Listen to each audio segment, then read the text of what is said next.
ஆவிக்குரிய அபிஷேகம், ஆவிக்குரிய ஆசீர்வாதம் கர்த்தர் நியமிக்கிறவர்களுக்குள்ள அது அப்படியே கடந்து கொண்டே இருக்கும். அந்த அழைப்பை யார் கர்த்தருக்கு கொடுக்குறாரோ அந்த அழைப்பை யாராலையும் என்ன செய்ய முடியாது? மாற்ற முடியாது. அந்த அபிஷேகத்தை மாற்ற முடியாது.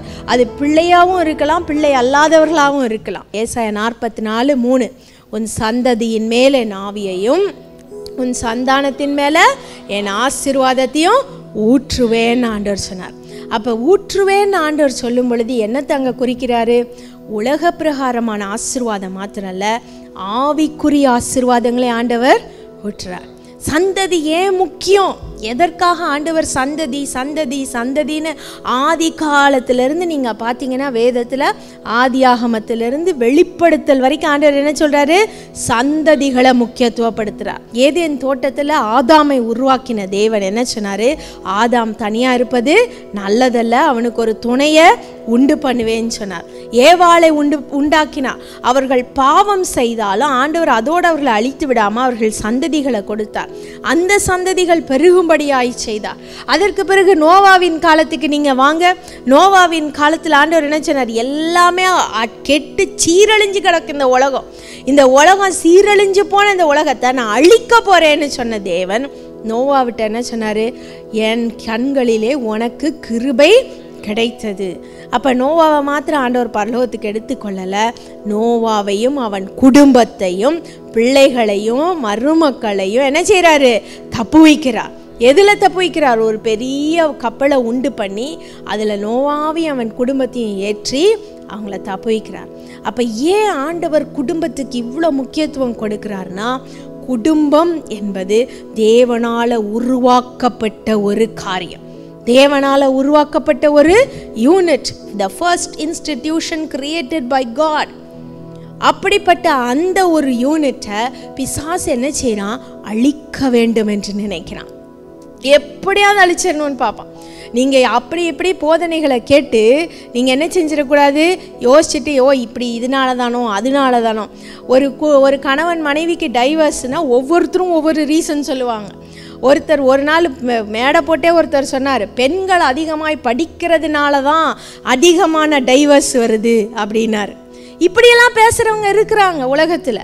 ஆனால் நான் என்ன செய்வேன் தெரியுமா? சொல்கிறேன் தெரியுமா? இது பெண்ணினாலும் அல்ல ஆணினாலும் அல்ல, பிசாசு குடும்பங்களை அழிக்க விரும்புகிறான். அவ்வளோதான். ஏன்னா அப்போ தான் உன் சந்ததி ஆசீர்வாதமாக இருக்காது. அப்போ தான் உன் சந்ததி என்ன பண்ணும்? ஒவ்வொரு இடமா போய் பிசாசு பின்னாடியே போயிடும். உன் சந்ததி அன்பு அங்கே இருக்காது, சமாதானம் இருக்காது. அப்போ இப்படி பிசாசு அழிக்கிற நேரத்தில், பிள்ளைகளை கை வைக்கிற நேரத்தில் ஆண்டவர் இன்றைக்கு நமக்கு இந்த வாக்குத்தத்தத்தை கொடுக்கிறார். உன் சந்ததியின் மேலே நான் ஆவியை வைப்பேன், உன் சந்தானத்தின் மேலே என் ஆசீர்வாதத்தை வைப்பேன்னு சொல்கிறார். அப்போ இந்த ஆசீர்வாதத்தை நம்ம சுதந்திரித்து கொள்ளணும்னா நம்ம என்ன செய்யணும்? முதல்ல நம்ம பார்க்கும் பொழுது ஆதியாகமம் 24:35 வாசிப்போம். கர்த்தர் என் எஜமானை மிகவும் ஆசீர்வதித்திருக்கிறார். அவர் எப்படி இருக்கிறாரா? சீமானாய் இருக்கிறார் அப்படின்னு சொல்கிறான். அப்போ சீமானாய் இருக்கிறார்னு சொல்லும் பொழுது அவன் மிக மிக மிக மிக ஐஸ்வர்யவானாயிருந்தான். மிக மிக ஐஸ்வர்யவான. அவனுக்கு கீழே நீங்கள் நல்லா பார்த்தீங்கன்னா பைபிள் சொல்லுது, அவனுக்கு கீழே அந்த காலத்திலேயே 300 பேர் இருந்தாங்களாம், வேலையாட்கள் மாத்திரம். அப்போ 300 பேர் வேலையாட்கள் மாத்திரம்னா அந்த ஆர்மி மாதிரி இருக்கிறவங்க, போருக்கு போகிறவங்களே 300 பேர். அப்போ இத்தனை பேரை ஒரு எஜமான் வச்சிருக்கானா, அப்போ அவன் எவ்வளோ பெரிய மனுஷனாக இருந்திருப்பான். ஆனால் வேதம் என்ன தெரியுமா சொல்லுது? அவன் ஒருவனாய் இருக்கையில் நான் அவனை அழைத்து அவனை ஆசீர்வதித்து அவனை பெருக பண்ணேங்கிறார். அப்போ ஆபிரகாம் ஒருத்தனா ஆண்டவருக்கு பயந்தான். அவனுக்கு குழந்தை இல்லை. ஆனால் ஆண்டவர் என்ன சொன்னார்? அவனை ஐஸ்வர்யத்தில் நிரப்பினார், அவனை ஆசீர்வதித்தார், அவன் கையின் பிரயாசங்களை வர்த்திக்க பண்ணினார். இப்படி வர்த்திக்க பண்ணும் பொழுது என்ன நடக்குது? அவனுக்கு ஒரு குமாரனை கொடுக்கிறார். அந்த குமாரன் ஈசாக்கு, அவனும் பல கஷ்டங்களை படுறான். நிறைய சமயங்களை நம்ம நினைக்கிறோம் தகப்பன் ஐஸ்வர்யவானார்னா அந்த ஐஸ்வர்யம் அப்படியே பிள்ளைகளுக்கு போயிடும், பிரச்சனையே இருக்காது அப்படின்னு நினைக்கிறோம். ஆனால் நீங்கள் நல்லா பார்த்தீங்கன்னா பெரிய ஐஸ்வர்யவானுடைய பிள்ளைகள் கூட பலவிதமான சங்கடங்களை அனுபவிக்கிற சூழ்நிலை தான் உலகத்தில் என்ன செய்யும் இருக்கும். சத்துருக்கள் இருப்பாங்க, வழி விலகி போகிறது இருக்கும், பலவிதமான போராட்டங்கள் இருக்கும். நம்ம எவ்வளவோ காரியங்களை உலகத்தில் பார்க்குறோம். அப்படி தான் ஈசாக்கு ஆதியாகமம் 26:12-13 ஆண்டவர் சொல்கிறாரு, ஈசாக்கு விதை விதைத்தான், அவன் 100 மடங்கு பலனை அனுபவித்தான் சொல். 100 மடங்கு. அவனுடைய சத்துருக்கள் எல்லாத்தையும் அடைச்சி போடுறாங்க. அவன் தோண்டின தண்ணீர் துறவை கூட அடைச்சி போடுறாங்க. ஆனால் ஆண்டவர் என்ன செஞ்சாரு? 100 மடங்கு பலனை அவனுக்கு கொடுக்கிறார். சரி, 100 மடங்கு பலனை ஆண்டவர் கொடுத்தாரு. அதற்கு பிறகு ஆண்டவர் விட்டாரா? இல்லை, ஈசாக்கை தொடர்ந்து ஆசீர்வச்சிட்டே வர்றார். ஆதியாகமம் 26:24 அப்படிதான் சொல்லுது. எல்லாரும் நீ கர்த்தரால் ஆசீர்வதிக்கப்பட்டவன், உன் தகப்பனாகிய ஆபிரகாமுடைய ஆசீர்வாதம் உன் மேலே இருக்குது அப்படின்னு சொன்னாங்க. அப்போ இந்த ஆசீர்வாதம் எப்படி பெருகுச்சு? இந்த சீமானாக இருக்கிறது அப்படின்னு சொல்லும்போது நான் சொன்னேன் 300 பேர் ஆபிரகாம்கிட்ட இருந்தாங்க. அப்போ அந்த காலத்தில் நீங்கள் பார்த்தீங்கன்னா சொத்துக்கள், ஆடு மாடு, வேலைக்காரர்கள், இதை வச்சு தான் அளக்கப்படும். அடுத்தது நிலங்கள், பயங்கரமான நிலங்களை வச்சுருப்பாங்க. இந்த இடம் ஃபுல்லாக என்னுடைய சொத்து, என்னுடைய இடம், என்னுடைய ஆட்கள் இருக்கிற இடம், ராஜ்யம் அப்படின்னு சொல்லி இருக்கும். அதனால தான் ஆபிரகாம் லோத்தினோட காலத்தில் நீங்கள் பார்க்கும் பொழுது அங்கே இடம் பத்தாமல் அவங்க என்ன செஞ்சாங்களாம்? பிரிஞ்சு போயிட்டாங்கன்னு அப்படின்னு பார்க்குறோம். அப்போ இந்த மாதிரி ஒரு சூழ்நிலை வரும் பொழுது அதையும் நீங்கள் வாசிச்சிங்கன்னா ஆதியாகமம் 17:8 நீ பரதேசியாய் தங்கி வருகிற. யாரை பற்றி ஆண்டவர் சொன்னார்? ஆபிரகாம் எப்படி தங்கியிருந்தான்? பரதேசினா யார்? பரதேசினா யார்? யாருமே இல்லாதவங்க, ஒன்றுமே இல்லாதவங்கன்னு இந்த காலத்தில் சொல்கிறோம். ஆனால் அந்த காலத்தில் நம்ம பார்க்கும் பொழுது கூட யாருமே துணைக்கு இல்லை. இதுதான் எனக்கு சொந்தம் அப்படின்னு சொல்லிக்கொள்ள ஒரு சதுரடி நிலம் கூட கிடையாது, ஒரு உறவு கிடையாது, அந்நிய தேசம், இப்படியெல்லாம் இருக்கிற இடத்துல ஆண்டவர் என்ன சொல்கிறாரு? நீ எங்கெல்லாம் பரதேசியாக சுற்றுறியோ அந்த சுற்றுற இடமெல்லாம் பிள்ளைங்களுக்கு தான்ட்டார். அது ஆசீர்வாதமா இல்லையா? இந்த ஆசீர்வாதம் யார் கொடுக்க முடியும்? இப்போ யாராவது உங்களை பார்த்து சொல்ல முடியுமா, நீ ரோட்டில் நீ நடக்கிற இந்த இடமெல்லாம் உன் பிள்ளைங்களுக்கு எழுதி வச்சுக்கோப்போ அப்படின்னு யாராவது சொல்ல முடியுமா? உலகத்தில் சொல்லவே முடியாது, அடித்து பற்றிவிடுவானுங்க இல்லையா? ஆனால் ஆண்டவர் சொல்கிறாரு, நீ பரதேசியாக எங்கெல்லாம் நடந்தியோ அந்த இடமெல்லாம் உனக்கு சொந்தம். உனக்கு இல்லை, உன் பிள்ளைகளுக்கும் சொந்தம், உன் சந்ததிகளுக்கு சொந்தம் அப்படின்னு சொன்னார். அப்போ ஆதியாகமம் 17:8 சொன்ன அந்த தேவன் ஆதியாகமம் 27 27 முதல் 29 நம்ம வாசிக்கும் பொழுது அங்கே ஈசாக்கு என்ன செய்கிறான்? இதே போல் யாக்கோபு ஆசீர்வதிக்கிறான். என் தகப்பனாகிய ஆபிரகாமுடைய சுதந்திரம், உன் தகப்பனுடைய சுதந்திரம், ஆசீர்வாதம், இதெல்லாம் யார் மேலே தங்குங்கிறான்? யாக்கோபு மேலே இருக்கும் அப்படின்னு சொல்கிறான்.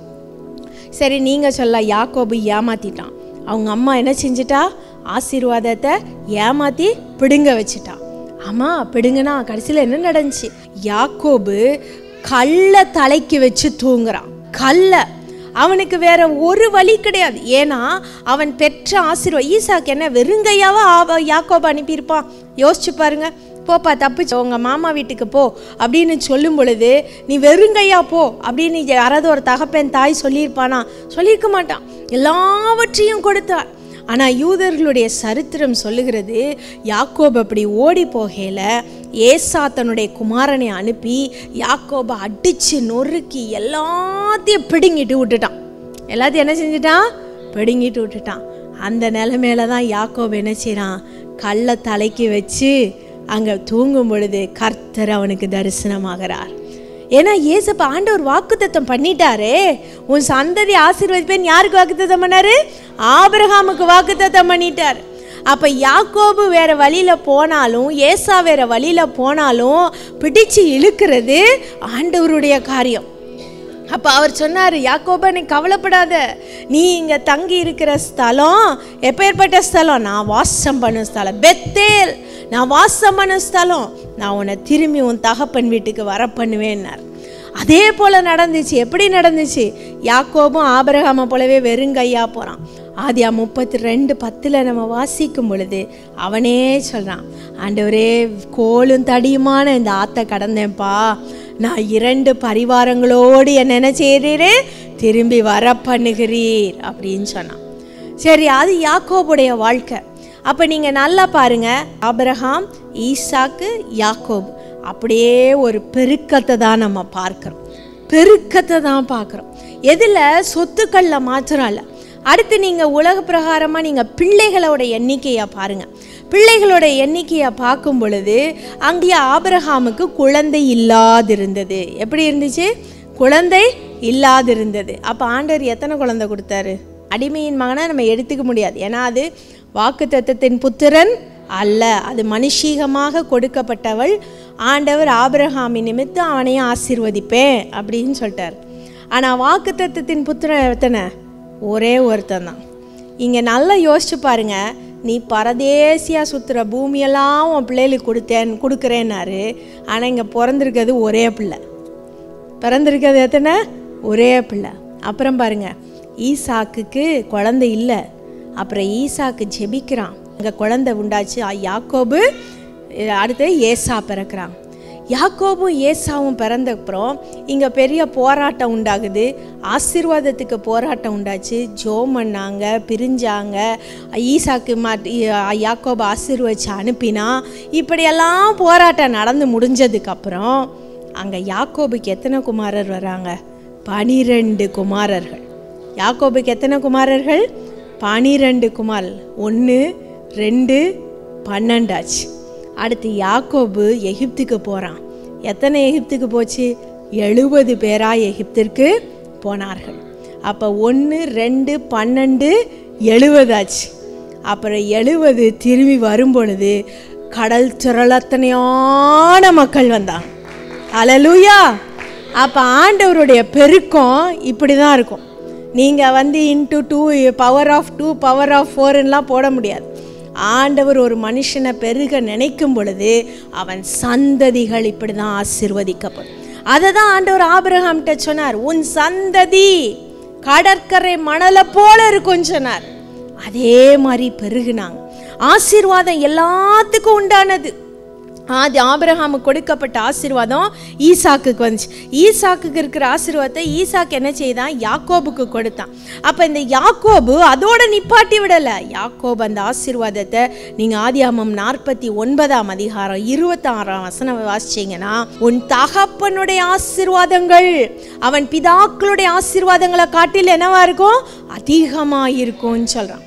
யோசேப்பு தனக்கு 2 குமாரர்கள் இருந்தாங்க. அந்த 2 குமாரரை கூட்டிகிட்டு வரான் யாக்கோபிட்ட. ஆதியாகமம் 48:19 வாசிக்கும் பொழுது அந்த குமாரர்களையும் ஆசீர்வதிக்கிறான் யாக்கோபு. இப்படி ஆசீர்வாதமாக இருப்பார்கள்னு சொல்லி. அப்போ யாக்கோபோட அந்த ஆசீர்வாதம் நீங்கள் நல்லா கணக்கு போட்டு பாருங்கள். ஒரு சந்ததியோட நிப்பாட்டலை, 2 சந்ததியோட நிப்பாட்டலை, 3 சந்ததியோட நிப்பாட்டலை. அதிகம் அதிகம் அதிகம் அதிகமாக பெருகி கொண்டே தான் போகிறது. ஹல்லேலூயா! ஹல்லேலூயா! ஆதியாகமத்தில் ஆபிரகாமை பார்க்கும் பொழுது ஆபிரகாமை கண்டு ராஜாக்கள் நடுங்கினார்கள். ராஜாக்கள் பணிந்து கொண்டார்கள். ஒரு 3-4 ராஜாக்கள், 5 ராஜாக்கள், இப்படிலாம் நம்ம கணக்கு போடலாம் ஆதியாகமத்தை நீங்கள் வாசிச்சிங்கன்னா. அப்புறம் ஈசாக்கை பார்த்தீங்கன்னா அதே மாதிரி பக்கத்தில் இருந்த தேசத்தின் ராஜாக்கள்லாம் என்ன செய்கிறாங்க? பணிந்து கொள்கிறாங்க. அப்புறம் யாக்கோபை பாருங்க, யாக்கோபு போகிற இடமெல்லாம் யாக்கோபை குறித்ததான பயங்கரம் ஜனங்களுக்குள்ள உண்டாயிற்று. அப்புறம் யாக்கோபுக்கு அப்புறம் யோசேப்பை எடுங்க. இந்த உலகத்தில் இருக்கிற எல்லா தேசத்தின் மக்களும் யோசேப்பிட்ட போய் சாப்பாட்டுக்கு கெஞ்சுற அளவிற்கு கர்த்தர் யோசேப்பை உயர்த்தினார். ஹல்லேலூயா! இதுதான் கர்த்தர் உன் சந்தானத்தின் மேலே என் ஆசீர்வாதம் இருக்குன்னு சொல்கிறதுக்கு அர்த்தம். சாதாரண ஆசீர்வாதத்தை ஆண்டவர் கொடுக்கவே இல்லை. சொத்துக்களை அதிகரிக்கிறார், அவன்கிட்ட இருக்கிற அவனுக்கு பயந்திருக்கிற மக்களை அதிகரிக்கிறார், அவனுடைய எண்ணிக்கையையும் அதிகரிக்கிறார். அதனால் நான் ஆண்டவருக்கு பயப்படுறேன், அதனால் நான் என்றைக்குமே ஏழையாகவே இருக்கணும் அப்படின்ற அந்த இது இருக்கவே கூடாது நம்மள்கிட்ட. ஏன்னா நம்முடைய ஆண்டவர் என்ன சொல்லியிருக்காரு தெரியுமா? சங்கீதம் வாசிங்க. கர்த்தருக்கு பயப்படுகிற மனுஷன் எவனோ அவனுக்கு தாம் தெரிந்து கொள்ளும் வழியை போதிப்பார், அவன் சந்ததி பூமி என்ன செய்யுமா? சுதந்தரித்து கொள்ளும். சங்கீதம் அதே 37ஆம் சங்கீதம் 25ஆம் வசனத்தை நீங்கள் வாசிச்சிங்கன்னா, அவன் சந்ததி நீதிமான் அப்பத்துக்கு இறைந்து திரிகிறதையும் அவன் சந்ததி கைவிடப்பட்டதையும் நான் பார்த்ததில்லைன்னு சொல்கிறான். தாவீது இப்படி சொல்கிறதுக்கு காரணம் என்ன? தாவீது ஒரு காலத்தில் அப்பத்துக்கு இறந்து திருந்தான். அவன் ஆண்டவரால் அபிஷேகம் பண்ணப்பட்டும் கூட அவன் வெளியில் அங்கேயும் இங்கேயும் இருந்தப்போ கர்த்தர் அவனை போஷித்தார். ஆனால் யாருமே அவனை மதிக்கலை.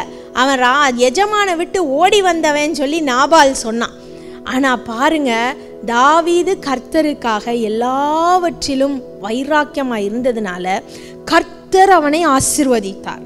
1 நாளாகமம் 29ஆம் அதிகாரம் 3ஆம் வசனம் 4ஆம் வசனத்தை வாசிச்சிங்கன்னா, தாவீது கர்த்தருடைய ஆலயத்திற்கு பொன்னு வெள்ளி ப்ரெஷியஸ் ஸ்டோன்ஸ் இன்னும் என்னென்னமோ சேர்ந்து வச்சிருக்கான். அவ்வளவு இடங்களுக்கு அவன் போய் ராஜ்யபாரத்தை நிலைநாட்டுவதற்கு எத்தனையோ ராஜ்யங்களை தோற்கடித்தான். அதுல இருந்த சொத்துக்களெல்லாம் தாவீதுக்கு உரியதாயிற்று. அதையெல்லாம் என்ன செஞ்சா? ஆண்டவருடைய ஆலயத்திற்குன்னு நான் திரளாய் சவதரித்து வைத்தேன்னு சொன்னான். இந்த திரளாய் சவதரித்து வைத்த தாவீதினுடைய மகன் சாலமோன் எப்படி இருந்தான் தெரியுமா? அதே நீங்கள் 1 ராஜாக்கள் 10ஆம் அதிகாரத்தில் 21ஆம் வசனத்திலிருந்து 23ஆம் வசனம் வரைக்கும் நீங்கள் வாசிச்சிங்கன்னா, அங்கே சாலமோன் பூமியின் ராஜாக்கள் எல்லாரிலும் மிகுந்த ஞானமோ மிகுந்த ஐஸ்வர்யமுடையவனாயிருந்தான். அவன் காலத்தில் வெள்ளி ஒரு பொருளாய் எண்ணப்படவில்லை. அப்போ தங்கம் எப்படி இருந்துச்சான்? அவன் சாப்பிட்ற பொருள் தங்கம், அவன் சாப்பிட்ட தட்டு தங்கம், அவன் சாப்பிட்ட ஸ்பூனு தங்கம், அவன் உட்கார்ந்திருந்த த்ரோன் சிம்மாசனம் தங்கம், எல்லாம் தங்கம். அதனால தான் இந்த தங்கம் மிகுதியில் என்ன பண்ணிட்டான்? ஆலயத்தை முழுசாக தங்கத்தில் பூசி வச்சான். அவன் அரண்மனை ஃபுல்லாக தங்கத்தில் பூசி வச்சான். அப்போ இப்போ சொல்லுங்கள், உங்களை காட்டிலும் உங்கள் பிள்ளைகளை கர்த்தர் ஆசீர்வதிப்பாரா ஆசீர்வதிக்க மாட்டாரா? கண்டிப்பாக ஆசீர்வதிப்பார். கண்டிப்பாக உலக பிரகாரமாய் ஆசீர்வதிப்பார். கண்டிப்பாக நம்முடைய பிள்ளைகளுக்கு திருப்தியாக இருக்க கற்றுக் கொடுக்கணும், ஆண்டவருக்கு பயந்திருக்க கற்றுக் கொடுங்க, எல்லாம் ஓகே. ஆனால் இல்லாமையை கற்றுக் கொடுக்க வேண்டுங்கிற அவசியம் கிடையாது. இல்லாமையை கற்றுக் கொடுக்க வேண்டிய அவசியம் கிடையாது. ஏன்னா கர்த்தர் உனக்கு இல்லாமையை உண்டாக்க போகிறதே கிடையாது. கர்த்தருக்கு பயப்படுகிற மனுஷன் இவ்விதமாய் ஆசீர்வதிக்கப்படுவான். அப்போ நீங்கள் நல்லா பாருங்கள், உன் சந்தானத்தின் மேல் ஆசீர்வாதம்னா ஆபிரகாம் ஆசீர்வதித்தது போல, தாவீதை ஆசீர்வதித்தது போல நம்முடைய பிள்ளைகள் எண்ணிக்கையில் மாத்திரம் அல்ல, நம்முடைய பிள்ளைகள் ஆவிக்குரிய ஆசீர்வாதத்தில் மாத்திரம் அல்ல, சொத்துக்களிலே ஆண்டவர் அதிகரிக்க செய்வார், கையில் வச்சிருக்க பணத்தில் அதிகரிக்க செய்வார், பூமியின் ராஜாக்கள் அவர்களை பார்த்து அஞ்சும்படியாக அதிகரிக்க செய்வார். எல்லாவற்றும் கனம் பொருள் மகிமை எல்லாவற்றிலும் ஆண்டவர் என்ன செய்ய போறாரு? அவர்களை அதிகரிக்க போறார், ஆசீர்வதிக்க போறார். முதல்ல நம்ம பார்த்தோம் உலக பிரகாரமான ஆசீர்வாதம். அடுத்ததான் நம்ம பார்க்க போறது ஆவிக்குரிய ஆசீர்வாதம். அப்போ கர்த்தர் ஆவிக்குரிய ஆசீர்வாதத்திலே நம்ம என்ன செய்யறாரு? ஆசீர்வதிக்கிறேன் அப்படிங்கிறார். ஆவிக்குரிய பிரகாரமாக எப்படிங்க ஆசீர்வதிக்க முடியும் அப்படின்னு நீங்கள் நினைக்கலாம். இதுவும் ஆதியிலே ஆண்டவர் ஆரம்பிச்சிட்டார். ஆதியாகமம் 13:16 உன் சந்ததி எப்படி பெருக பண்ணுவேனாரு? பூமியின் தூளை போல. நான் இது ஏற்கனவே உங்கள்கிட்ட நிறைய தடவை நான் இதை ஷேர் பண்ணியிருக்கேன். பூமியின் தூள் மணல், கடல் மணலை எண்ண முடியுமா? எண்ண முடியாது. வெயிட்டு போட்டு பார்க்க முடியுமா? முடியாது. எவ்வளவு நீங்கள் எடுத்தாலும் எண்ணவும் முடியாது, வெயிட்டும் போட முடியாது. அப்போ பூமியின் தூளை போல பெருக பண்ணுவேன்னு சொல்லிட்டார் ஆண்டவர். அதற்கு பிற்பாடு என்ன நடந்துச்சு? ஆதியாகமம் 15ஆம் அதிகாரத்துக்கு வந்தீங்கன்னா, அங்கே 1ஆம் வசனத்துலேருந்து நீங்கள் பார்த்தீங்கன்னா ஆபிரகாம் ஆண்டவர்கிட்ட புலம்புறான். ஆண்டவரே, நீர் என்னை எவ்வளோ ஆசீர்வச்சிருக்கிறீரப்பா, ஆனால் என் வீட்டில் வேலைக்காரனாக இருக்கிற எலியேசர் தான் என்ன செய்கிறான்? எனக்கு சுதந்திரவாளியாக இருப்பான் அப்படின்னு சொன்னார். அதே போல் ஆண்டவர் என்ன செய்கிறாரு? ஆபிரகாமுக்கு ஒரு வாக்குத்தத்தை கொடுத்துட்டார், மணலை போல பெருக பண்ணுவேனார். அப்போ இவன் இன்னும் புலம்புறானே, எலியேசர் வேலைக்காரன் தான் எனக்கு சுதந்திரவாளின்னு சொல்கிறானேன்னு சொல்லிட்டு, பார்த்தா அது உனக்கு வா, வெளியே வா. எங்கே வா? கூடாரத்தை விட்டு வெளியே வா. பிள்ளைகளுக்கு நம்ம பொம்மையை காட்டுற மாதிரி வானத்தை பாரு. ஆண்டவர்கிட்ட இருக்கிற பொம்மை வானத்தில் இருக்கிற நட்சத்திரம் தான். நம்முடைய பிள்ளைகளுக்கு அதை பொம்மை மாதிரி தான் ஆண்டவர் என்ன செய்கிறாரு? காட்டுறார். வானத்தை பாரு, இந்த நட்சத்திரங்களை பாரு, இது மாதிரி உன் பிள்ளைகளை பெருக பண்ணுவேன் அப்படின்னு சொல்லிட்டார். இது நம்ம இத்தனால நம்ம படிச்சுட்டு தான் இருக்கோம், ஆனால் நமக்கு வித்தியாசம் தெரியாது. ஆனால் என்ன சொல்கிறாங்க தெரியுமா? பூமியின் தூளாகிய மணலை காட்டிலும் எண்ணிக்கையில நட்சத்திரங்கள் அதிகமா. சாதாரணமா ஆண்டவர் சும்மா பேசிட்டு போறதுக்கு அவர் மனுஷன் அல்ல. அவர் ரொம்ப தெளிவா ஆண்டவர் சொல்றார். ஃபர்ஸ்ட் பூமியின் தூள்னு சொன்னாரு, அந்த எண்ணிக்கை பத்தாது. அதுக்கப்புறம் என்ன சொன்னாரு? வானத்து நட்சத்திரங்கள். அந்த நட்சத்திரங்கள் பூமியில நீங்க ஒரு மணலை என்றதை காட்டிலும் இன்னமும் நட்சத்திரங்கள் பெருக்கம் அடைந்து கொண்டே இருக்கின்றன, விரிந்து கொண்டே இருக்கின்றன. நட்சத்திரங்களை ஒரு மனுஷனாலும் ஒரு காலத்திலையும் எண்ணி முடிக்கவே முடியாது, எண்ணி முடிக்கவே முடியாது. அப்ப ஆண்டவர் சொல்றாரு, இதே போல உன் சந்ததி சந்ததி சந்ததியா சந்ததி சந்ததியா பெருகிட்டே தான் இருக்கும் சொன்னார்.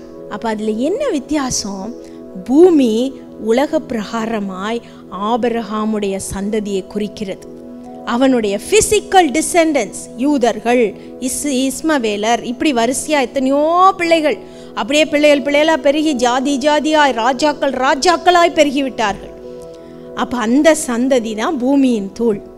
வானத்தின் நட்சத்திரங்கள் குறிக்கிறதோ ஆபிரகாமின் மூலமாய் உருவான ஆவிக்குரிய சந்ததி, ஆவிக்குரிய சந்ததி. அதனாலதான் ஆண்டவர் சொன்னாரு, பூமியில மட்டும் சந்ததி விரியாது, வானத்திலேயே நட்சத்திரங்களை போல பெருகுவார்கள். அதனாலதான் தானியேல்ல ஆண்டவர் சொல்லியிருக்காரு, கர்த்தருக்கு பயப்படுகிற நீதிமான்கள் வானத்துல இருக்கிற நட்சத்திரங்களை போல இருப்பான்களாம். அப்ப இந்த நட்சத்திரங்கள் யாரு? ஆபிரகாமுடைய சந்ததி. ஆவிக்குரிய பெருக்கம் அப்பயே ஆண்டவர் உருவாக்கிட்டார். ஆபிரகாமே, நீ எனக்கு பயந்தவன்பா, நீ என் சிநேகிதன்பா, நீ நீதிமான். அதனால உன் சந்ததி பூமியில மாத்திர பெருகாது, ஆவிக்குரிய பிரகாரமாகவும் பெருகி பெருகி பெருகி பெருகி கொண்டே இருக்கும்னு சொல்லிட்டார். அப்ப அதோட ஆண்டவர் நிப்பாட்டினாரா? இல்ல, ஒவ்வொரு சந்ததியா ஆண்டவர் ஆளை பார்த்து குறிக்கிறார். யார் இந்த ஆவிக்குரிய அனாயிண்டிங்கை எடுத்துட்டு போவாங்க, இந்த அபிஷேகத்தை எடுத்துட்டு போவாங்க அப்படிங்கிறத ஆண்டவர் தெளிவாக வித்தியாசப்படுத்தி கொடுக்குறார். நம்ம நிறைய சமயங்களில் யோசிக்கிறோம், ஒரு ஃபிசிக்கலாக ஒரு மகனோ மகளோ மாம்ச பிரகாரமாக அதுதான் இருக்கும். இல்லை, கிடையாது. நீங்கள் பைபிளில் வாசிச்சிங்கன்னா ஆவிக்குரிய அபிஷேகம், ஆவிக்குரிய ஆசீர்வாதம் கர்த்தர் நியமிக்கிறவர்களுக்குள்ள அது அப்படியே கடந்து கொண்டே இருக்கும். அந்த அழைப்பை யார் கர்த்தருக்கு கொடுக்குறாரோ அந்த அழைப்பை யாராலையும் என்ன செய்ய முடியாது? மாற்ற முடியாது. அந்த அபிஷேகத்தை மாற்ற முடியாது. அது பிள்ளையாகவும் இருக்கலாம், பிள்ளை அல்லாதவர்களாகவும் இருக்கலாம். அடுத்ததான உதாரணத்தை நீங்கள் பார்த்தீங்கன்னா, ஆரோனுக்கிட்ட வாங்க. ஆரோனுக்கு ஆண்டவர் ஒரு அபிஷேகத்தை கொடுத்தார். என்னாகமம் 3ஆம் அதிகாரம் 9ஆம் வசனம் 10ஆம் வசனத்தை நீங்கள் வாசிச்சிங்கன்னா, மோசேயின் இடத்துல சொல்கிறார், இந்த ஆரோனுக்கும் அவன் சந்ததிக்கும் தான் என்னது? நித்திய நித்தியமா ஆசாரியத்துவ ஊழியத்தை நான் நியமிக்கிறேங்கிறார். அங்க யாத்ரா 40:13-15 மோசேயின் இடத்துல தெளிவா ஆண்டவர் சொல்றார், தெளிவா பேசுறார். என்ன சொல்றாரு? ஆரோனை போல அவன் பிள்ளைகளையும் அபிஷேகம் பண்ணு, அவன் பசங்களை அபிஷேகம் பண்ணு, அவங்களுக்கு பரிசுத்த வஸ்திரத்தை உண்டு பண்ணு, ஆசாரியத்துவம் நித்திய நித்திய நித்தியமாய் அவர்களுடைய சந்ததிக்குள்ள என்ன செய்யும்? இருக்கும் அப்படின்னு சொல்லிட்டார். ஆரோன் தப்பு பண்ணானா இல்லையா? தப்பு பண்ணானா இல்லையா? பண்ணுனான். ஆனால் ஒன்ஸ் ஆண்டவர் கொடுத்துட்டா கொடுத்தது தான், அதை மாற்றலை ஆண்டவர். ஆரோனுக்கு ஆண்டவர் கொடுத்துட்டார். ஆனால் நடந்தது என்ன தெரியுமா? என்னாகமம் 16ஆம் அதிகாரத்தில் அங்கே ஒருத்தன் எழும்புறான், கோரான்னு ஒருத்தன் எழும்புறான். அவன் வேற சந்ததி. அவன் சொல்கிறான், என்னாகமம் 16:2-3 நீயே ஆரோனை தான் ஆண்டவர் அபிஷேகம் பண்ணிக்கிறார், நீ என்ன சொல்கிற? ஆரோனை மட்டுமா ஆண்டவர் அபிஷேகம் பண்ணார்? கர்த்தருடைய ஜனம் எல்லாரும் பரிசுத்தவான்கள், அவர்கள் எல்லாரையும் ஆண்டவர் பயன்படுத்த முடியும், நீ தான் அதை பண்ணுற அப்படின்னு மோசேக்கு ஆரோனுக்கு விரோதமாக என்ன செய்கிறான்? எழும்புறான். மோசே சொல்கிறான், நீங்கள் ஆரோனுக்கு விரோதமாய் முறுமுறுக்கிறதற்கு அவன் எம்மாத்திரான். அப்போ இங்கே பெரிய ஒரு போராட்டம் வந்துருச்சு, ஒரு கலகம். ஆரோன் மாத்திரம் ஆசாரிய ஊழியத்தை செய்ய தேவையில்லை, நாங்களும் செய்யலாம், கர்த்தர் சொல்லணும் அப்படின்னு சொல்கிறாங்க. அப்போ ஆண்டவருக்கு இவ்வளோ கோவம் வந்துச்சு தெரியுமா? அதனால தான் சொல்கிறது, ஆண்டவர் தெரிந்து கொண்ட ஊழியக்காரங்களுக்கு விரோதமாக நம்ம என்ன செய்யக்கூடாது? ஒரு காரியம் பேசவும் கூடாது, செய்யவும் கூடாது. இங்கே ஆண்டவருக்கு என்ன கோவம் வந்துச்சு தெரியுமா? நான் இல்லை ஆரோன் அபிஷேகம் பண்ணேன், கேட்கறதுக்கு நீ யார்? கேட்கறதற்கு நீ யார் அப்படின்ற ஒரு கோவம் வந்துச்சு. கோவம் அங்கே பார்த்தீங்கன்னா பூமி பிளந்து அங்கே கலகம் பண்ணின எல்லாரும் உள்ள போயிட்டான். இப்போ இந்த காலத்தில் மாதிரி ஹியூமன் ரைட்ஸ் பேச அங்கே யாரும் கிடையாது. இந்த காலத்துலேயும் ஆண்டவர் இப்படி செய்கிறார், நிறைய இடங்களில் செய்கிறார். எத்தனை பேர் ஊழியக்காரங்களுக்கு விரோதமாக என்னென்னலாம் பண்ணுறாங்களோ பயங்கரமாக ஆண்டவர் கணக்கு கேட்குறார். அதை மனுஷன் ஏற்றுக்கொள்கிற உணர்வு இல்லை, அவ்வளோதான், உணர்வு இல்லை. அப்போ பூமி பிளந்து கோரா, தாத்தான், அபிராம் எல்லாம் என்ன செஞ்சிட்டாங்க, உள்ளே போயிட்டாங்க, குடும்பத்தோடு உள்ளே போயிட்டாங்க. அவங்க கூடாரம் கூட உள்ளே போயிடுச்சு. அதுக்கு அடுத்தது ஆண்டவர் சொன்னார், வா நான் அழைத்த அழைப்புக்கு ஒரு முற்றுப்புள்ளி வைக்கிறேன், இனிமேல் எவனாவது வாயை திறக்கிறானான்னு நான் பார்க்குறேன் அப்படின்னார்.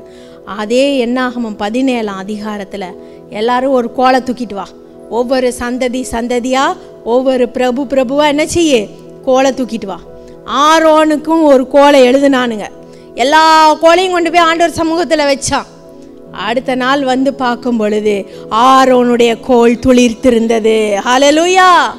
கர்த்தர் தெரிந்து கொள்ளும் பொழுது, ஆவிக்குரிய விதமாக கர்த்தர் உன்னை தெரிந்து கொள்ளும் பொழுது உன்னுடைய வாழ்க்கையை மனுஷனால் உன்னுடைய அழைப்பை அழித்து போடவே முடியாது, அழித்து போடவே முடியாது. எபிரேயர் 5 அதிகாரம் 4 ஆரோனை போல இந்த கனமான ஊழியத்தை அழைக்கப்படாவிட்டால் ஒருவனை என்ன செய்ய முடியாது, இந்த ஊழியத்தை செய்ய முடியாது. இதுதான் ஆவிக்குரிய அழைப்பு. ஆரோனுக்கு அடுத்து சந்ததி சந்ததி சந்ததியாய் லேவியர்கள் கர்த்தருடைய ஊழியத்தை செய்தார்கள். அதை மாற்ற யாராலையும் உலகத்தில் என்ன செய்ய முடியவே முடியலை. சரி, இதை நீங்கள் சொல்கிறீங்க பிள்ளைங்களா செய்கிறாங்கன்னு. பிள்ளைகள் அல்லாதவர்களும் செய்திருக்கிறாங்க. மோசே அவ்வளவு வல்லமையான ஒரு தீர்க்கதரிசி. மோசேயை போல கர்த்தரோடு முகமுகமாய் பேசினவன் இதற்கு முன்னும் இல்லை அதற்கு பின்னும் இல்லை. ஆனால் மோசேயும் மனுஷன் தானே. அவனுடைய காலம் முடியும் பொழுது ஆண்டவர் சொன்னார், மோசே, என்னாகமம் 27, 17, 18, உபாகமம் 3, 21, 28 ஆண்டவர் சொன்னார், மோசே உன் காலம் முடிய போகுது, நீ போய் என்ன செய்ய மாட்ட, அந்த கானான் தேசத்தை பார்க்க மாட்ட. ஆனால் கர்த்தருடைய ஊழியக்காரனா என்னுடைய சமூகத்தில் நிற்கிற நூனின் குமாரனாகிய யோசுவாவை இதற்கென்று என்ன செய்ய, நீ ஆயத்தப்படுத்து, நீ உனக்குரிய கனத்தை அவர்களுக்கு கொடு, அவனை நான் பச்சு இந்த இஸ்ரவேல் ஜனங்களை என்ன செய்வேன், நான் கானானிற்குள்ள பிரவேசிக்க பண்ணுவேன் அப்படின்னு சொன்னார். உபாகமம் 31, 7, 14 மோசே அதை செய்கிறான். இப்போ என்ன நடக்குது, இஸ்ரவேல் ஜனங்க மோசேக்கு கீழ்ப்படிஞ்சாங்களா? கீழ்ப்படிஞ்சாங்களா? கீழ்ப்படியவே இல்லை. மோசேக்கு எதற்கு பயந்துருந்தாங்க தெரியுமா? இப்போ நான் சொன்னேன் பார்த்தியா, பூமி பொழந்து உள்ளே போயிட்டானுங்க, அதுக்கு மாத்திரம்தான் மோசேக்கு பயந்துருந்தாங்க. இவனை பகைச்சிக்கிட்டோம், அடுத்து நம்ம பூமிக்குள்ளே போயிடுவோம், இவனை பகைச்சிக்கிட்டோம் குஷ்டம் வந்துடும், இவனை பகைச்சிக்கிட்டோம் ஏதாவது பிரச்சனையார், இந்த ஒரு காரியத்துக்கு தான் மோசேக்கு பயந்துருந்தாங்க. அப்போது இந்த ஆசரிப்பு கூடாரத்தில் ஓரமாக உட்கார்ந்துருக்கிற மோசேக்கு எல்லாத்துலேயும் உதவி செய்கிற, மோசேயின் கையை தூக்கி பிடிக்கிற யோசுவாவுக்கு எவனாவது பயப்படுவானா? ஒருத்தனுமே பயப்பட மாட்டான். அப்போ யோசுவா இருதயத்திற்குள்ள எவ்வளவு பயம் இருந்திருக்கும். ஆண்டவர் நம்மளை போய் இப்படி அபிஷேகம் பண்ணுறாரே, நான் என்ன பண்ணுவேன் அப்படின்னு யோசிச்சிருப்பான். அப்போ ஆண்டவர் சொன்னார், யோசுவா 1 அதிகாரம் 5 மோசேயோடு இருந்தது போல நான் உன்னோட இருப்பேன் அப்படின்னு சொன்னார். ஹல்லேலூயா. திரும்பி எரிகோவுக்கு விரோதமாக போகிறான். யோர்தான் தண்ணீர் பிளக்கிறது. யோசுவா 3 அதிகாரம் 7 சொன்னார், மோசேயோடு இருந்தது போல நான் உன்னோடு இருந்து இஸ்ரவேலின் கண்களுக்கு முன்பதாக உன்னை மேன்மைப்படுத்துவேன்னு சொன்னார். யோசுவா 4:14 சகல இஸ்ரவேலின் கண்களுக்கு முன்னாடி என்ன செஞ்சார், மேன்மைப்படுத்து. இதில் நீங்கள் நல்லா நோட்டீஸ் பண்ணணும், ஆவிக்குரிய ஆசீர்வாதம் வரும் பொழுது அது பிள்ளைகளோ பிள்ளைகள் இல்லாதவர்களோ கர்த்தரால் அழைக்கப்பட்டவர்கள், ஆவிக்குரிய ஆசீர்வாதம் அடுத்த சந்ததிக்குள்ளே வரும் பொழுது நிச்சயமாக அதில் ஒரு பெருக்கம் தான் வருது. நிச்சயமாக அதில் என்ன ஆகுது, ஒரு பெருக்கம் வருது. வேதம் சொல்லுகிறது, மனுஷனுடைய வார்த்தையை தேவன் கேட்ட இந்த நாள் இதற்கு முன்னும் இல்லை இதற்கு பின்னும் இல்லைன்னு சொன்னேன். அதனால தான் சொன்னேன், ஆண்டவர் உலக பிரகாரமாக எப்படி உங்களுக்கு பெருக்கத்தை கொடுக்குறாரோ அதே போல் ஆவிக்குரிய விதமாகவும் உன் சந்ததிகளை பெருக பண்ணுவார். அடுத்ததாக எலியாவிற்கு இருந்த அபிஷேகம் எப்படி வந்துச்சு, 2 மடங்கா எலிசாக்குள்ள வந்துச்சு. 1 ராஜாக்கள் 2 அதிகாரம் 9-14 வசனங்கள். உம்முடைய ஆவியின் வரம் ரெட்டிப்பா எனக்குள்ள வேணும்னு கேட்டான். ரெட்டிப்பா எலிசாக்குள்ள வந்துச்சு. எப்படி அது ப்ரூவ் பண்ணாங்க? 2 ராஜாக்கள் 13 அதிகாரம் 20 வசனம் 21 வசனத்துல பார்க்கும் பொழுது, எலிசா மரணமடைந்தான். அவனை புதைச்சிட்டாங்க. அவன் புதைச்சி எத்தனையோ வருஷம் ஆச்சு. அவனுடைய எலும்புகள் அங்கே கிடக்குது. அப்போ அதை கடந்து போகும் பொழுது ஒரு செத்தவனை தூக்கிட்டு போகிறாங்க. செத்தவனை தூக்கிட்டு போகும் பொழுது எதிரி நாட்டு படைகள் வருது அப்படின்னு கேள்விப்படும் பொழுது, இந்த செத்து தூக்கிட்டு போனவனை இந்த பாடி என்ன செஞ்சிட்டாங்க? எலிசாவனுடைய எலும்புகள் மேலே போட்டுட்டு போயிட்டாங்க. எலிசா புதைச்ச இடத்து மேலே என்ன செஞ்சிட்டாங்க? போட்டுட்டு போயிட்டாங்க. போட்ட உடனே செத்தவன் எழும்பி நடந்தான். இங்கே பாருங்க, ஆண்டவர் எதுக்காக அந்த இன்சிடென்ட் பைபிளில் எழுதப்பட்டிருக்கு தெரியுமா? அவ்வளவு வல்லமை எலிசாக்குள்ள கிரியேயாச்சு. அவ்வளவு வல்லமை எலியாவிற்குள்ள இருந்த வல்லமை ரெட்டிப்பாய் அவனுக்குள்ள செயல்பட்டுச்சு. இப்போ இதெல்லாம் பழைய ஏற்பாட்டில் சொல்லிகிட்டே வரேன். அப்போ உடனே நீங்கள் யோசிக்கலாம், புதிய ஏற்பாட்டில் ஒரு உதாரணமுமே சொல்லலையே. யோசிச்சிருக்கலாமா இல்லையா? யோசிச்சிருப்பீங்க. உடனே புதிய ஏற்பாட்டில் ஏசப்பா அப்படி சொன்னார், இப்படி சொன்னார். ஏசப்பா ரொம்ப சிம்பிளாக முடிச்சிட்டார். மார்க் 16 அதிகாரம் 15 வசனத்துலேருந்து 18 வசனம். விசுவாசிக்கிறவர்களால் நடக்கும் அடையாளங்களாவன அப்படின்னு சொல்லி முடிச்சிட்டார். என்ன விசுவாசி, நீ என்ன விசுவாசிக்கும் பொழுது நீ எனக்குரிய சந்ததி. அப்போ என்ன விசுவாசிக்கிறவனால என்னென்ன அடையாளம் நடக்கும்?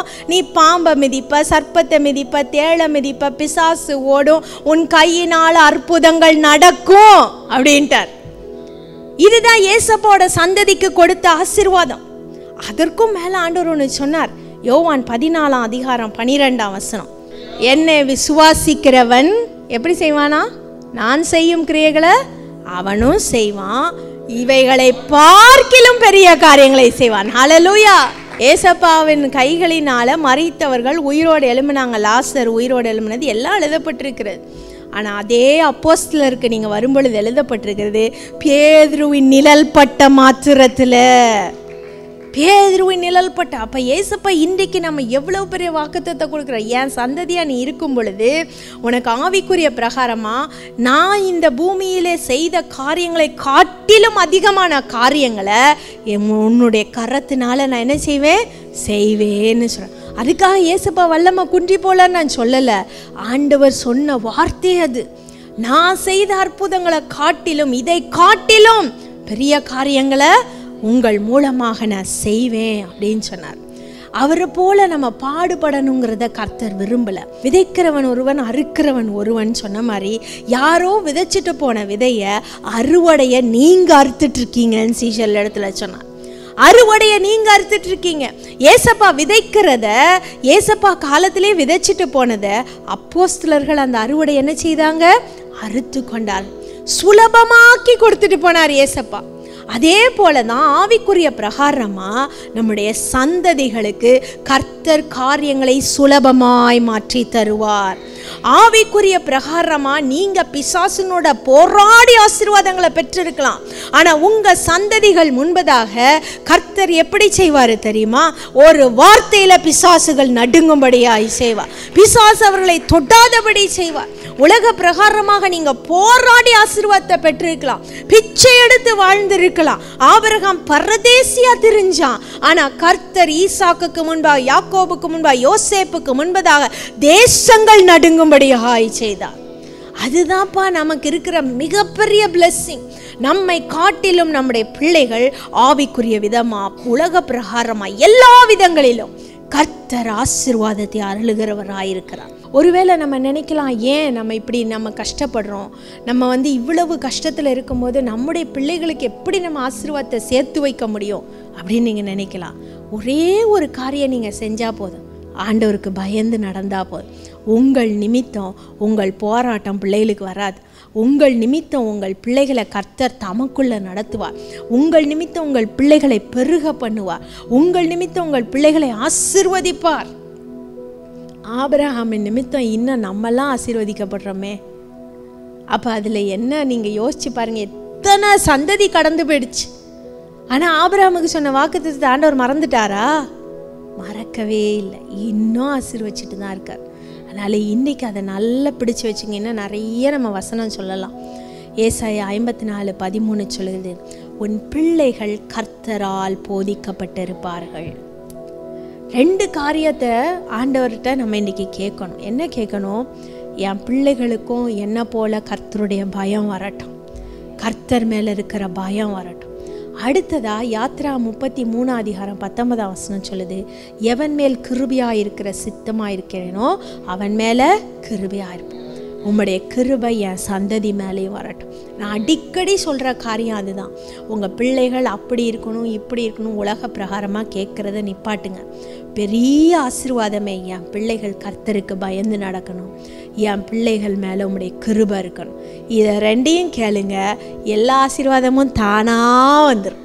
அதனால் இன்றைக்கி சொல்லுங்கள், ஆண்டவரே உம்முடைய கிருபை, உமக்கு பயப்படும் பயம் என் பிள்ளைகள் மேலே இருக்கட்டும், என் பிள்ளைகள் மேலே என் பிள்ளையின் மீது இருக்கட்டும். அப்போ அந்த சந்ததி ஆசீர்வதிக்கப்படும். ஏசாயா 66:22, ஏசாயா 65:23, 24, ஏசாயா 61:9, ஏசாயா 59 கடைசி வசனம். நான் சொன்னேன், ஆண்டவர் ஆசீர்வாதத்தை கொடுக்கும் பொழுது ஒரு நாளும் பிள்ளைகள் ஆசீர்வாதத்தை விட்டுட்டு ஆண்டவர் கொடுக்கவே மாட்டார். பிள்ளைகளாக கர்த்தர் ஆசீர்வச்சிக்கிட்டே தான் இருப்பார். அந்த கண்டிப்பாக அந்த சந்ததிக்கான ஆசீர்வாதம் ஒரு ஆசீர்வாதத்தில் இல்லாமல் போகவே போகாது. அப்படி தான் இங்கே ஏசாயா தீர்க்கதரிசியிலையும் எழுதப்பட்டிருக்கு. ஆனால் அதுக்கு ஒரே கண்டிஷன், கர்த்தருக்கு பயப்படும் பயம் இருக்கணும். நீங்கள் எவ்வளவு கர்த்தருக்கு பயப்படுகிற பயத்தை ஆண்டவருக்குள்ளே நீங்கள் சேர்த்து வைக்கிறீங்களோ அவ்வளவு அதிகமாக உங்கள் பிள்ளைகள் ஆசீர்வதிக்கப்படும், அவ்வளவு அதிகமாய். சங்கீதம் 22:30, ஒரு சந்ததி அவரை சேவிக்கும், தலைமுறை தலைமுறையாய் அது கர்த்தருடைய சந்ததி எனப்படும். அவர் ஆபிரகாமுக்கு கொடுத்த வாக்கு தத்தம் இன்ன வரைக்கும் அவர் மாற்றலை. இத்தனை 1000 ஆண்டுகள் கழிச்சும் அவர் மாற்றலை. அப்போ உங்களுக்கு கொடுத்த வாக்கு தத்தத்தை மாற்றிடுவாரா? மாற்றவே மாட்டார். அதனால் இன்றைக்கு ஆண்டவரே எனக்கு இந்த சுதந்திரம் வேணும், ஆவிக்குரிய ஆசீர்வாதம், உலக பிரகாரமான ஆசீர்வாதம் எனக்கு இன்னைக்கு வேணும். உமக்கு பயப்படும் பயம் எனக்குள்ள அதிகரிக்கட்டும்ப்பா. என் நிமித்தம் என் பிள்ளைகள் ஆசீர்வதிக்கப்படட்டும். உமக்கு பயப்படும் பயம் என் மீது அதிகரிக்கட்டும். உம்முடைய கிருபை என் மீது அதிகரிக்கட்டும். அது நிமித்தம் என் பிள்ளைகள் ஆசீர்வதிக்கப்படட்டும்னு சொல்லுவோம். நீங்கள் நினைக்கலாம், எனக்கு பிள்ளைகள் இல்லை, எனக்கு இன்னும் கல்யாணமே ஆகலை, எனக்கெல்லாம் அந்த ஆசீர்வாதம் பொருந்தாதுப்பா அப்படின்லாம் நீங்கள் நினைக்கலாம். ஆனால் ஒன்று நினைவில் வச்சுக்கொள்ளுங்க, கர்த்தர் தம்முடைய பிள்ளைகளை ஆசீர்வதிக்கும் பொழுது, அவர்களுக்கு எந்த நாளானாலும் ஒரு சந்ததி உருவாகும் பொழுது அந்த சந்ததியும் ஆசீர்வதிக்கப்பட வேண்டும் தான் ஆண்டவர் சொல்கிறார். அதனால் இன்றைக்கி ஒருவேளை உங்கள் தகப்பனிடத்துலேருந்து உங்கள் தாயினிடத்துலேருந்து நீங்கள் நிறைய சாபங்களை பெற்றிருக்கலாம், உங்களுடைய மூதாதையர்களிடத்துலேருந்து நீங்கள் சாபங்களை பெற்றிருக்கலாம். அந்த சாபங்களெல்லாம் என் நிமித்தம் ஆசீர்வாதமாய் மாறணும் ஆண்டவரேன்னு சொல்லி கேளுங்க. ஆபிரகாமுடைய தகப்பனும் தாயும் ஆண்டவருக்கு பயப்படாதவர்கள்னு வேதமே சொல்லுது. உன்னுடைய தகப்பன் ஆற்றுக்கு அந்த பக்கம் வேறே தேவர்களை சேவிக்கிறவனாயிருந்தான் அப்படின்னு சொல்லி போட்டிருக்கு. அப்போ ஆபிரகாமுடைய மூதாதையர்கள் ஆண்டவரை அறியாதவர்களாக இருந்தாங்க. ஆனால் ஆபிரகாம் ஆண்டவருக்காக வைராக்கியமாக நின்னதுனால கர்த்தர் அந்த சந்ததியின் தலையெழுத்தையே மாற்றி போட்டார். அப்போ நான் இன்னைக்கு ஒரு ஆபிரகாமாக மாறட்டும் ஆண்டவரே, என்னுடைய சந்ததி ஆபிரகாமின் சந்ததியாக மாறட்டும்னு சொல்லுங்க. கர்த்தர் இன்றைக்கு அப்படி நம்மளை ஆசீர்வதிக்க வல்லவராயிருக்கிறார். ஆண்டவர்கிட்ட சொல்லுங்க, தலைமுறை தலைமுறையா என்னை நீங்கள் பாதுகாருங்கப்பா, உங்களுடைய வார்த்தையை நீங்கள் என்னுடைய வாழ்க்கையில் நிறைவேற்றுங்கன்னு சொல்லுங்க. எல்லாரும் சேர்ந்து அறிக்கை செய்யுங்க. வார்த்தையை காப்பவரே, பாதை எங்கும் உடனிருந்து குறைவின்றி காப்பவரே, பாதை எங்கும் உடனிருந்து குறைவின்றி காப்பவரே, ஏழு சேருக்கு நன்றி, உதவிகள் செய்தீர் நன்றி, ஏழு சேர் ஏழு சேர் அனுதினம் சொல்வேன் நன்றி, ஏழு சேருக்கு நன்றி, உதவிகள் செய்தீர் நன்றி, ஏழு சேர் சேர் அனுதினம் சொல்வேன் நன்றி. ஆண்டவர் கொடுத்த வாக்குத்தத்தத்துக்காக நன்றி செலுத்துங்க. கரங்களை தட்டி ஆண்டவர்கிட்ட சொல்லுங்க, ஏசப்பா நீங்க இன்னைக்கு வாக்குத்தத்தத்தை கொடுத்திருக்கீங்க, உமக்கு நன்றி. என் சந்ததி ஆசீர்வதிக்கப்படும், என் சந்தானம் ஆசீர்வதிக்கப்படும். உலக பிரகாரமாக மாத்திரம் அல்ல, ஆவிக்குரிய பிரகாரமாகவும் நான் இந்த ஆசீர்வாதத்தை சுதந்திரித்துக் கொள்கிறேன் சொல்லுங்க. சுதந்திரித்துக் கொள்கிறேன் சொல்லுங்க. கவலைப்படாதீங்க. ஆண்டவரே என் தகப்பன் செய்யற பாவத்தை என் பிள்ளை செய்யக்கூடாது, என் கணவர் செய்யற பாவத்தை என் பிள்ளைகள் செய்துவிடக் கூடாது. ஆண்டவரே மோசமான வழியில என் பிள்ளைகள் போய்விடக் கூடாது. அப்படிலாம் கண்ணீர் வடிச்சின இன்னைக்கு ஆண்டவர்கிட்ட சொல்லு. ஆண்டவரே நீர் கொடுத்த வாக்கு தத்தம் என் வாழ்க்கையில நிறைவேற போவதற்காய் நன்றின்னு சொல்லு. உன் நிமித்தம் கர்த்தர் உன் பிள்ளைகளை ஆசீர்வதிப்பார், உன் நிமித்தம் உன் பிள்ளைகளை பெருக பண்ணுவார்.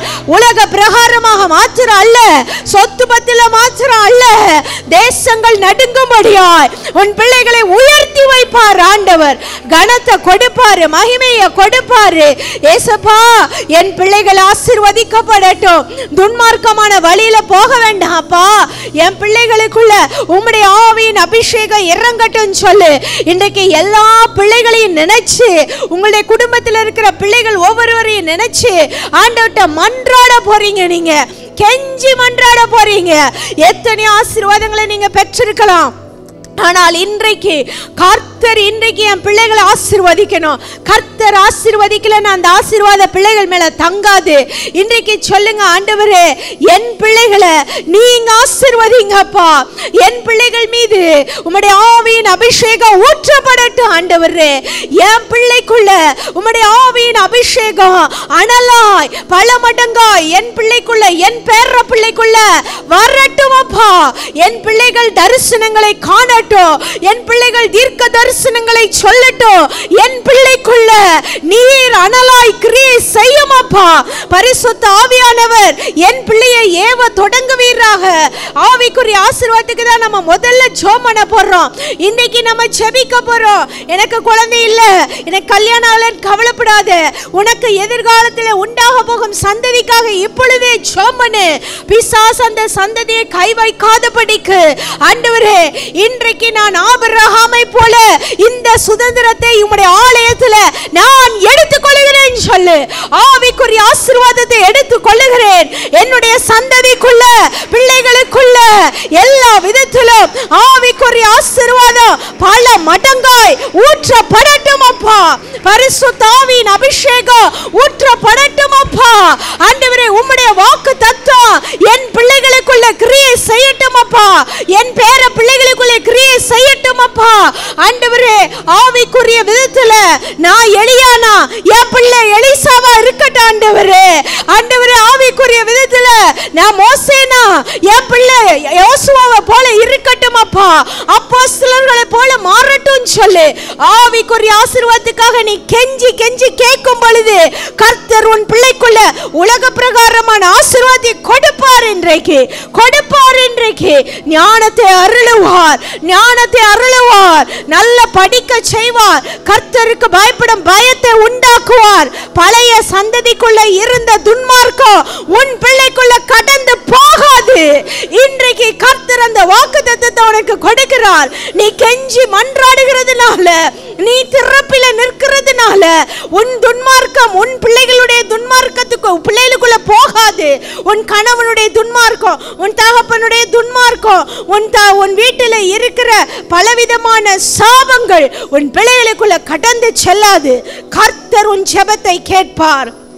கர்த்தர் உன் ஜெபத்தை கேட்பார். ஆண்டவரே பிள்ளைகளுக்குள்ள ஞானத்தை ஊற்றுங்கப்பா. பிள்ளைகளுக்குள்ள ஆசீர்வாதத்தை ஊற்றுங்கப்பா. கர்த்தருக்கு பயப்படும் பயம் உம்முடைய பிள்ளைகளுக்குள்ள இருக்கட்டும் இயேசு சுவாமி. சந்ததிகளுக்குள்ள உண்டாகட்டும் இயேசப்பா. ஆண்டவரே ஒவ்வொரு சந்ததியையும் பல மடங்கு அதிகமாய் ஆசீர்வதிக்கிற தேவன், பல மடங்கு ஆசீர்வாதமாய் வைத்திருக்கிற தேவன். ஏசப்பா எனக்கு ஒரு வீடு கூட இல்லை, சொந்தமா சொல்லிக்கொள்ள ஒரு வீடு இல்லப்பா, எனக்கு உறவுகள் இல்லப்பான்னு சொல்றீங்களா? கர்த்தர் உன் பிள்ளைகளுக்கு பல வீடுகளை தருவார். உன் பிள்ளைகள் உன் சந்ததிகளுக்கு தேசங்களே உறவுகளாய் கர்த்தர் கொடுப்பார். கண்டிப்பா கர்த்தர் கொடுப்பார். இது மனுஷனுடைய கண்களில் ஆகாத ஒரு காரியமாய் இருக்கலாம், நடக்கக்கூடாத ஒரு காரியமாய் இருக்கலாம். ஆனால் கர்த்தருடைய பார்வையில் கஷ்டமானதுன்னு ஒண்ணுமே கிடையாது, ஆகாததுன்னு ஒண்ணுமே கிடையாது. ஏசப்பா, இன்றைக்கு அவர்கள் பிள்ளைகளுக்காய், பேர பிள்ளைகளுக்காய் செபிக்கிற ஒவ்வொரு தாய், ஒவ்வொரு தகப்பனையும் நம்முடைய கரத்தில் ஒப்பு கொடுக்கிறேன். இயேசு சுவாமி, கண்ணீரோடு மன்றாடுகிறாங்கப்பா. அந்த கண்ணீரை நீர் பார்த்தருளும். விழுந்து போன கூடாரத்தை திரும்பி எழுப்பி கட்டியருளும் அப்பா. அபிஷேகத்தை பல மடங்காய் பிள்ளைகளுக்குள்ள ஊற்றுங்கப்பா. உலக பிரகாரமான ஆசீர்வாதங்களை பெருக்கத்தோடு அவர்கள் பிள்ளைகள் கரங்களில் கொடுங்க இயேசு சுவாமி. நீர் அப்படியே செய்ப்போருக்காக நமக்கு நன்றி. இயேசுவின் நாமத்தில் ஜெபிக்கிறோம் நல்ல பிதாவே. ஆமேன், ஆமேன்.